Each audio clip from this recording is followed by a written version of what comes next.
le temps passe et la langue évolue. Une histoire qui a commencé à l'époque de l'Empire romain, a traversé le Moyen-Âge et est arrivée à l'ère numérique dans laquelle nous vivons aujourd'hui. S'il y a quelque chose qui caractérise l'espagnol, c'est sa grande flexibilité et son adaptabilité aux changements du monde moderne. Mais qu'en est-il de ces mots qui restent en arrière, qui tombent en désuétude et finissent bon moment par disparaître ? Dans cette vidéo, nous te présentons 10 mots qui, bien qu'ils n'existent plus en espagnol, vaudraient la peine de revenir un jour.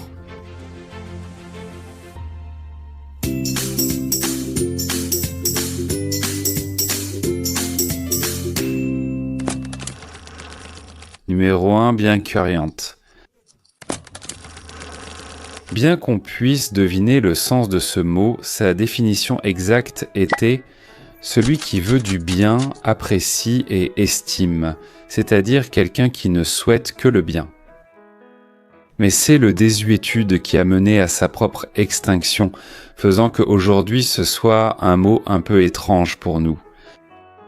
Sa dernière apparition dans un dictionnaire de la Real Academia Española a été enregistrée en an. Mais c'est peut-être dommage, car à l'époque, on avait la facilité de désigner en un seul mot une personne possédant les caractéristiques mentionnées. Dans des éditions encore plus anciennes du dictionnaire, comme celle de 1803, on trouve aussi la variante bien quiriante avec le même sens. Numéro 2, cascuno. Cascuno était un mot qui réunissait à la fois le sens de deux chacun. Il existait aussi sous sa forme féminine, cascuna, et sous sa forme apocopée, cascuna. Ce mot prenait de la force au moment de donner de la simplicité au texte, puisqu'un mot sera toujours plus concis que deux. Et c'était une facilité que possédaient les écrivains d'autres époques. Le mot cascuno est apparu pour la première fois dans l'édition du dictionnaire de la Real Academia Española en 1780, et il a perduré jusqu'à l'édition de 1992. Dans les éditions suivantes, elle a été retirée du dictionnaire. Ce mot existe encore dans d'autres langues romanes, comme c'est le cas de l'italien ciascuno, avec la même signification ciascuno. Chacun de vous aura sa part, chacun d'entre vous aura sa part. Numéro 3. Cocotrice. En espagnol, le suffixe trise indique le nom féminin associé à sa racine, comme dans les cas empereur, impératrice, acteur, actrice, etc. Peut-être que c'est pour cela que cocotrice était le féminin de crocodile, ce qui était génial, car il n'était pas nécessaire, comme c'est le cas maintenant, de préciser le genre de cet animal, puisqu'aujourd'hui il faut dire crocodile femelle et non crocodila, parce que ce dernier n'existe pas en espagnol. Mais apparemment, ce mot n'a pas été bien accueilli et en 1992, la Real Academia Española a été obligée de le retirer des dictionnaires par manque d'usage. Quel dommage!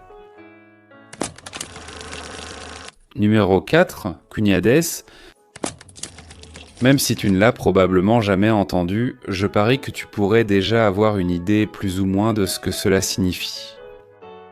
On trouve des traces de ce mot dans des œuvres publiées en 1729, comme dans l'ouvrage Trésor de la langue castillane de Juan Francisco Ayala, ou dans le dictionnaire des autorités de la Real Academia Española de la même année, où il était déjà signalé comme un terme ancien et défini comme le lien de parenté entre deux personnes en qualité de beau-frère ou belle-sœur.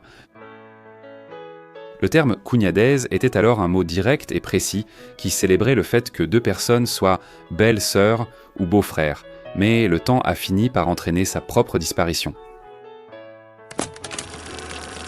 Numéro 5, ergulir.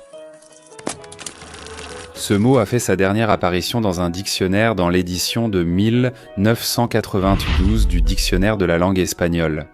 Et à l'époque, il était défini comme un verbe intransitif utilisé pour prendre de l'orgueil, ou s'enfler d'orgueil, bien qu'aujourd'hui on puisse utiliser le verbe réfléchir s'enorgueillir, s'ensanissant ou se maintenir. Ergulgir donnait déjà une idée directement liée au mot orgueil d'une certaine manière. Mais cela n'a pas suffi pour qu'il se perpétue dans l'usage courant des gens, ce qui a entraîné sa disparition. Ou peut-être a-t-il disparu. En raison de sa grande ressemblance avec le mot « engulgir », qui est utilisé comme synonyme de « avaler », ce qui pourrait créer des confusions chez les locuteurs. Avant de continuer, n'oublie pas de t'abonner à cette chaîne et d'activer la cloche pour être averti lorsqu'une nouvelle vidéo sortira. Numéro 6. Gaudio. Ce mot venait du latin gaudium, et dans l'édition du dictionnaire de la Real Academia Española de 1803, il était défini comme synonyme de joie. Ce mot survit encore dans d'autres langues romanes, comme l'italien gaudio, qui signifie joie, ou en français avec le verbe gaudir, qui signifie jouir. Lors de sa dernière apparition en espagnol, dans l'édition du dictionnaire de la Real Academia Española de 1992, il est également défini comme synonyme d'allégresse. Et son usage était préféré à des époques antérieures, dans des contextes ecclésiastiques ou liés à la religion chrétienne. Numéro 7. Guignarol. Ce mot était un dérivé du terme « gougnard », qui est actuellement défini comme faire des signes avec les yeux. Ou, plus exactement, fermer un œil momentanément en gardant l'autre ouvert, parfois discrètement, comme un signe ou un avertissement. Dans l'édition de 1734 du dictionnaire de la Real Academia Española, il était annoncé que guignarol était un mot d'origine germanique. Et il le définissait comme celui à qui l'on fait des signes avec les yeux. Une signification qui est restée la même jusqu'à l'édition de 1992.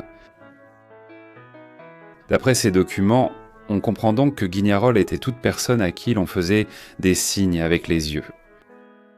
Pourrait-il avoir une utilité dans notre monde actuel? Ou est-ce justement la raison de sa disparition? Numéro 8. Malfaciente. Ce mot provenait du latin malfacer, qui signifie agir mal. Donc malfaciente pouvait être définie comme quelqu'un qui agissait mal ou qui faisait les choses mal. Aujourd'hui, le mot maléfique existe toujours, mais ce n'est pas exactement la même chose car maléfique désigne quelqu'un qui cherche à nuire à une autre personne à travers des maléfices. C'est pourquoi le mot malfaciente était unique dans son contexte. Et c'est vraiment dommage qu'il ait disparu. Sa dernière apparition dans notre langue est enregistrée dans l'édition du dictionnaire de la Real Academia Española de 1984, où il était défini comme un adjectif pour désigner quelqu'un qui agit mal. Numéro 9. Odoratissimo. Voici un autre exemple d'un mot qui résume en un seul terme toute une idée. Une idée qui, dans ce cas, se définit comme quelque chose de trop odorant, une correspondance qui n'existe plus dans l'espagnol actuel.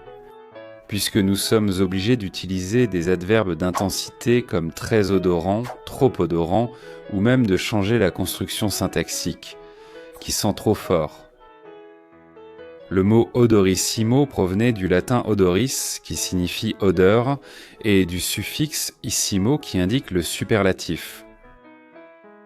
On trouve encore en espagnol d'autres mots avec cette racine, comme désodorisant, odorifère ou adorable.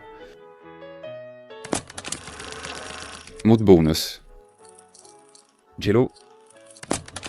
C'était un mot qui dérivait du latin gelu, qui signifie glace. C'est pourquoi les anciens dictionnaires le répertoriaient précisément comme synonyme de glace. Il convient de souligner qu'à l'heure actuelle, il existe encore des mots qui contiennent cette même racine, comme gélide, congelé ou gelidité. Donc, si elle existait encore, il serait facile de la relier à ces autres mots, surtout pour quelqu'un qui apprend la langue.